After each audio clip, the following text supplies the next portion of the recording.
2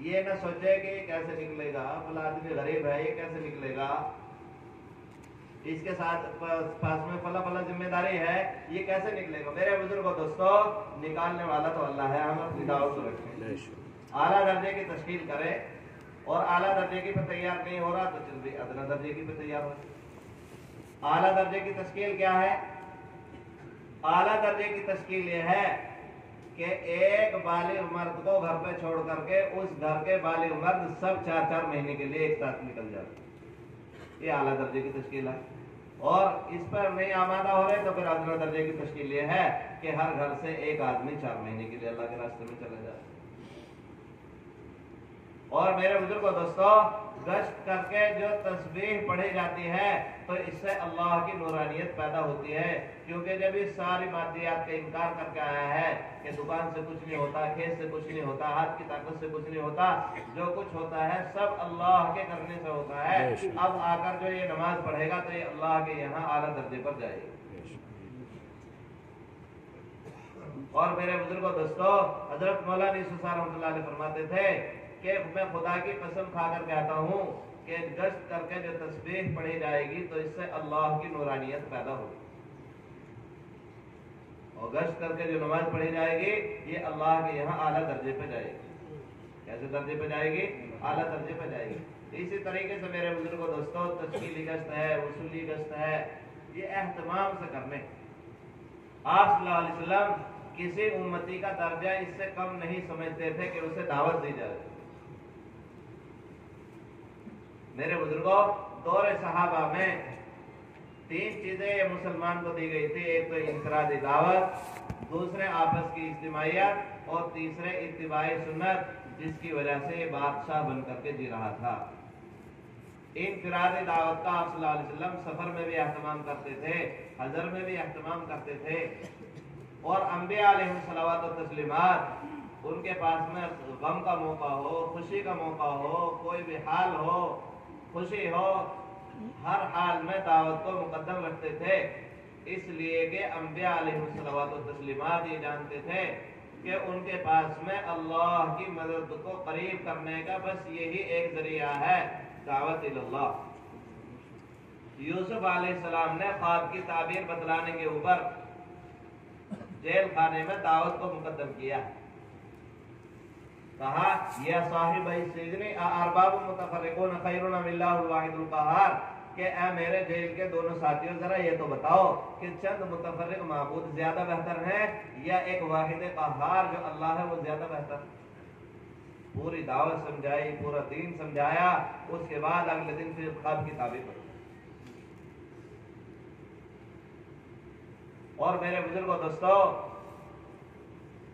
آپ صلی اللہ علیہ وسلم انفرادی دعوت کا اتنا اہتمام کرتے کہ دن میں آپ صلی اللہ علیہ وسلم لوگوں کو تعلیم دیتے رہتے، دعوت دیتے، انہیں سمجھاتے۔ وہ انصار مدینہ جنہیں دن میں سمجھانے کا موقع نہیں ملا، وہ اپنے کھیتوں سے کام کر کے آتے تو آپ صلی اللہ علیہ وسلم شام کو انہیں سمجھاتے، انہیں سکھاتے، انہیں تعلیم دیتے۔ انہیں تعلیم دینے کی وجہ سے میرے بزرگوں دوستو، انصار مدینہ کو اور باہر سے آئے ہوئے مہمانوں کو، جو نئے نئے مہمان آتے تھے، انہیں دعوت دینے کی وجہ سے مسجد نبوی میں عشاء کی نماز تاخیر سے ہوتی تھی، تہائی رات پر نماز پڑھی جاتی تھی، پڑھی جاتی تھی تہائی رات۔ نماز سے فارغ ہونے کے بعد میں عشاء تاخیر سے پڑھ کر کے پھر آپ صلی اللہ علیہ وسلم انصار کے محلوں میں انفرادی دعوت کے لیے نکل جاتے۔ عائشہ رضی اللہ عنہ فرماتی ہیں کہ میں بستر پر لیٹ کر کے آپ صلی اللہ علیہ وسلم کا انتظار کرتی رہتی کہ انفرادی دعوت سے فارغ ہو کر کے اب آرام کے لیے تشریف لائیں گے، تو وہاں سے اتنا تھک جاتے آپ صلی اللہ علیہ وسلم انفرادی دعوت دیتے دیتے کہ آپ واپسی میں ایک پیر اٹھاتے ایک رکھتے، ایک پیر اٹھاتے ایک رکھتے، اور آنے کے بعد میں پھر آپ صلی اللہ علیہ وسلم نماز کی نیت باندھ لیتے، نماز کی نیت باندھ لیتے، معمولات کی پوری پابندی کرتے آپ صلی اللہ علیہ وسلم۔ اتنی ذمہ داری کے باوجود عشاء کے بعد میں انفرادی دعوت میں آپ صلی اللہ علیہ وسلم جاتے دعوت دینے کے لیے، اور دوسرے میرے بزرگوں جو باہر سے آئی ہوئی جماعتیں محلوں میں تقسیم کی ہوئی ہوتی تو ان کی خبر گیری کے لیے آپ صلی اللہ علیہ وسلم ایک ایک جماعت کے پاس میں جاتے، ان سے پوچھتے کیا سیکھا، اور کیا حال ہے تمہارا. ایک روز جماعت آپ صلی اللہ علیہ وسلم کا انتظار کرتی رہی. بہت دیر ہو گئی عشاء کے بعد میں. تاخیر سے تو عشاء ہوتی ہی تھی، لیکن اس کے باوجود عشاء کے بعد میں آپ صلی اللہ علیہ وسلم نہیں گئے. آدھی رات سے بھی زیادہ وقت گزر گیا. جب اس کے بعد میں آپ صلی اللہ علیہ وسلم گئے تو جماعتوں نے کہا کہ اللہ کے رسول آپ آج عشاء کے بعد میں تشریف نہیں لائے. تو آپ صلی اللہ علیہ وسلم نے فرمایا کہ میرے جو روزانہ کے معاملات ہیں میں انہیں پورا کرنے میں لگا ہوا تھا، اس وجہ سے مجھے تمہارے پاس آنے میں تاخیر ہوئی. ارے سمجھ میں آ رہی بات؟ کچھ نہیں. کس کس کے سمجھ میں آ رہی بتاؤ؟ ادھر سوتا میرے کوئی باہر ذہن میں دیکھو، جس کی گردن نیچے کو ہو رہی ہو تو پیار محبت سے اوپر کو کروا دو. آنکھوں میں آنکھیں ڈال کے بات سمجھ میں آتی. کیسے سمجھ میں آتی ہے؟ بولو بھائی. آنکھوں میں آنکھیں ڈال کے یہ آپ صلی اللہ علیہ وسلم کی تعلیم کا طریقہ. کیسے سمجھ میں آتی ہے بات؟ آنکھوں میں آنکھیں ڈال کے مراقبہ کرتے نہیں. علم کے دل میں داخل ہونے کے 3 راستے ہیں: آنکھ، زبان اور کان. کیا کیا؟ آنکھ، زبان اور کان. آپ سوچے کہ ہم تو بس سن کے جو ہے بات محفوظ کر لیں گے. خالی سننے سے محفوظ نہیں ہوتی. سمجھ میں آ رہی نہیں بات؟ یہ مذاکرہ ہے، اور مذاکرے کی خصوصیت ہے مشارکت. دونوں برابر کے شریک، یعنی ایک جو بات کہہ رہا ہے سب کی وہی بات ہو. تو آنکھ، زبان اور کان یہ 3 راستے ہیں علم کے دل میں داخل ہونے کے. انہیں مداخل علم کہتے ہیں. جو ان تینوں راستوں کا صحیح استعمال کرتا ہے تو اللہ کی ذات سے نکلا ہوا علم اس کے دل میں داخل ہو جاتا ہے. ارے سمجھ میں آ رہی بات نہیں؟ کریں گے نا ایسے انشاءاللہ. جس طریقے سے آپ صلی اللہ علیہ وسلم انفرادی دعوت کا پورا اہتمام کرتے تھے ہمیں بھی کرنا ہے. کون کون کریں گے بتاؤ تو بتاؤ.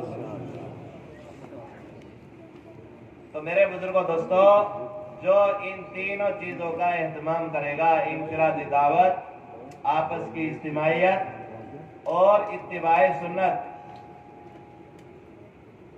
تو 3 طریقے سے اللہ اس کی مدد فرمائے گا. کتنے طریقے سے مدد ہوگی؟ 3 طریقے سے مدد ہوگی. ایک تو رعب کے ذریعے، ایک تذکیر عالم کے ذریعے، ایک فرشتوں کے نزول کے ذریعے.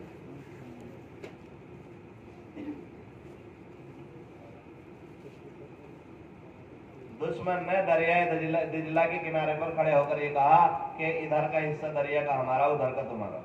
تو ایک صحابی نے کہا کہ ادھر کے حصے کی بات کر رہے ہو؟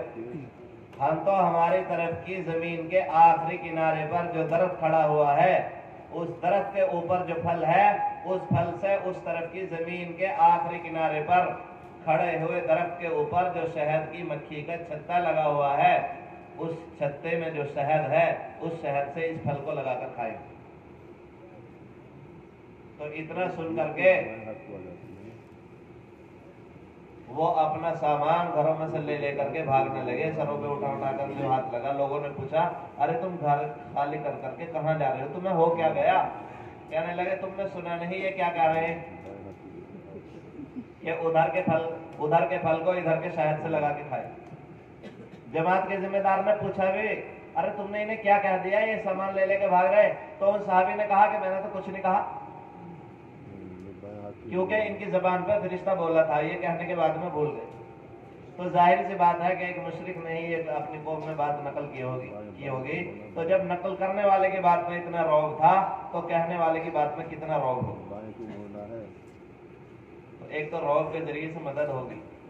اور میرے بزرگوں دوستو، اکرمہ بن ابی جہل کی بیوی دعوت دے کر کے لائی اپنے شوہر کو. سمندر کے کنارے پر جا کے آپ صلی اللہ علیہ وسلم سے امن لے کر گئی. راستے میں انہوں نے صحبت کا ارادہ کیا تو کہنے لگے کہ آپ مشرک ہو، ناپاک ہو، اور میں نے آپ صلی اللہ علیہ وسلم کے دین کا اتباع کر لیا ہے، اس لیے میرے قریب نہیں لگ سکتے.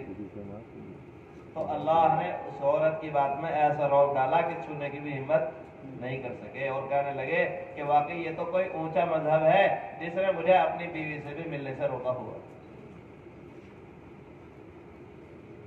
ایسا رعب ڈالا. آپ صلی اللہ علیہ وسلم کا رعب 1 مہینے کی مسافت کی دوری تک پڑتا تھا. کہاں تک پڑتا تھا؟ 1 مہینے کی مسافت کی دوری تک پڑتا تھا.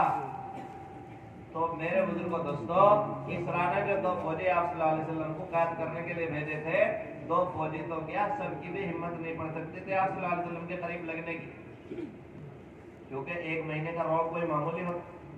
لیکن کون سی چیز آپ صلی اللہ علیہ وسلم کے قریب کرتی تھی لوگوں کو؟ آپ صلی اللہ علیہ وسلم کے اندر جو شفقت تھی، دلی محبت لوگوں سے، اس شفقت کی وجہ سے آدمی آپ صلی اللہ علیہ وسلم کے قریب ہو جاتا تھا، جس کی وجہ سے ہر ایک کی آپ صلی اللہ علیہ وسلم کے قریب ہونے کی ہمت پڑ جاتی۔ آپ صلی اللہ علیہ وسلم کا معمول یہ تھا کہ کوئی آپ صلی اللہ علیہ وسلم کی جان لینے آ جائے یا آپ کے لائے ہوئے دین کے تقاضوں پر جان دینے کے لیے آ جائے، دونوں کا آپ صلی اللہ علیہ وسلم برابر کا اکرام کرتے۔ اور میرے بزرگوں دوستوں جو اصول پہلے تھے قیامت تک وہی رہیں گے نصرت کے۔ اللہ تعالیٰ کا نصرت کے لیے اصول یہ ہے، اللہ دیکھنا یہ چاہتا ہے کہ تم ہماری مخلوق کی ہدایت چاہتے ہو یا ہلاکت چاہتے ہو؟ تم ہمارے بندوں کی ہدایت چاہتے ہو یا ہلاکت چاہتے ہو؟ اگر تم ہمارے بندوں کی ہلاکت چاہتے ہو تو پھر ہماری نصرت تمہارے ساتھ نہیں ہے، اور اگر تم ہماری مخلوق کی ہدایت چاہتے ہو تو پھر ہم تمہیں غلبہ دیں گے، ہماری نصرت تمہارے ساتھ رہے گی۔ لیکن دیکھو تو صحیح، آج مسلمان کی گرتے گرتے حالت کہاں پہنچی؟ 2 گندے جذبے کٹ کٹ کے مسلمان کے دل میں آج بھر گئے ہیں کہ ایک تو غیروں نے جو ستایا ہے ان سے انتقام لے لے، اور دوسرے ان کے پاس میں جو ملک و مال ہے یہ ہمارے پاس میں ہے۔ اتنا یہ 2 گندے جذبے مسلمان کے اندر سے نہیں نکلیں گے، یہ کامیاب ہونے والا نہیں ہے۔ انتظار کرتے کرتے قبر کے منہ میں گھس جائے گا، لیکن یہ تمنا اس کی پوری نہیں۔ نصرت کے تو اللہ کے قیامت تک وہی اصول ہے۔ اللہ یہ دیکھنا چاہتا ہے کہ تم ہماری مخلوق کی ہدایت چاہتے ہو یا ہلاکت چاہتے ہو۔ اگر ہماری مخلوق کی ہلاکت چاہتے ہو تو پھر ہماری نصرت تمہارے ساتھ نہیں ہے، بالکل سیدھی سی۔ اور اگر تم ہمارے مخلوق کی ہدایت چاہتے ہو تو پھر ہم تمہیں غلبہ دیں، ان تنصر اللہ ینصر۔ اور میرے بزرگوں دوستو جتنے رفائی کام ہیں، مسجد کی تعمیر میں خرچ، مدرسوں کی تعمیر میں خرچ، اسپتال بنانے میں خرچ، کنویں کھدوانے میں، غربا پہ، یتیموں پہ، بیواؤں پہ، مسکینوں پہ، یہ مصارف ہیں مال کے، اور ان مصارف سے مال بچا بچا کر کے رکھنا اللہ کے ساتھ میں بد معاملگی ہے۔ لیکن میرے بزرگوں دوستو ان کاموں میں، ان دفاعی کاموں میں مال خرچ کرنے سے آدمی یہ سمجھ بیٹھے کہ یہ دین اسلام کی نصرت ہے تو یہ اسے دھوکہ لگ گیا، یہ دین اسلام کی نصرت نہیں ہوئی، یہ مسلمان کی نصرت۔ آپ کو طے کرنا پڑے گا کہ آپ کسی مسلمان کو ایک وقت کا کھانا کھلا کر کے اس کے پیٹ کی آگ بجھانا چاہتے ہو، یا اسے سمجھا بجھا کر کے اس سے ایک وقت کی نماز پڑھوا کر کے اسے جہنم کی آگ میں جلنے سے بچانا چاہتے ہیں۔ اگر آپ نے اس سے ایک وقت کی نماز پڑھوا کر کے اسے جہنم کی آگ میں جلنے سے بچا لیا تو یہ دین اسلام کی نصرت ہوئی، اور آپ نے اسے ایک وقت کا کھانا کھلایا تو آپ نے اس کے پیٹ کی آگ بجھائی ہے۔ جبکہ اس میں تمہیں اجر اتنا بڑا مل جائے گا کہ جو کسی مسلمان کو بھوک کی حالت میں کھانا کھلاتا ہے، پانی پلاتا ہے، تو آپ صلی اللہ علیہ وسلم نے فرمایا کھانا کھلانے والے، پانی پلانے والے کے بیچ میں اور جہنم کے بیچ میں اللہ اتنی بڑی خندق آڑ لگا دیتا ہے جس کی مسافت 500 سال کے برابر۔ لیکن میرے بزرگوں دوستو یہ مسلمان کی نصرت ہوئی، دین اسلام کی نصرت ہوئی۔ دین اسلام کی نصرت تو صرف اور صرف وَرَأَيْتَ النَّاسَ يَدْخُلُونَ فِي دِينِ اللَّهِ أَفْوَاجًا ہے کہ تم لوگوں کو فوج در فوج دین اسلام میں داخل ہوتا ہوا اپنی آنکھوں سے دیکھو۔ ادھر ادھر ہمارا مال خرچ ہو رہا ہے، لیکن جو تقاضے اللہ کے رسول کے بتلائے ہوئے ان پہ ہمارا کتنا خرچ ہو رہا ہے سوچو تو صحیح۔ میرے بزرگوں غیر مسلم کا مال مسلمان پہ خرچ ہونا یہ ارتداد کا دروازہ کھولتا ہے، اور مسلمان کا مال غیر مسلم پہ خرچ ہونا یہ ہدایت کا دروازہ کھولتا ہے۔ لیکن اگر یہاں خرچ کرنے کی بات آتی ہے تو آدمی سوچتا ہے کہ یہ جائز بھی، کیونکہ اسے اپنی زندگی کا مقصد ہی نہیں بنایا۔ آپ صلی اللہ علیہ وسلم دیکھو نئے نئے مہمانوں پہ، نئے جو اسلام میں بھی داخل نہیں ان پہ کتنا خرچ کرتے تھے اور کتنا ان کا اکرام کرتے تھے۔ مسلمان کا مال غیر مسلم پہ خرچ ہونا یہ ہدایت کا دروازہ کھولتا ہے، اور غیر مسلم کا مال مسلمان پہ خرچ ہونا یہ ارتداد کا دروازہ کھولتا ہے۔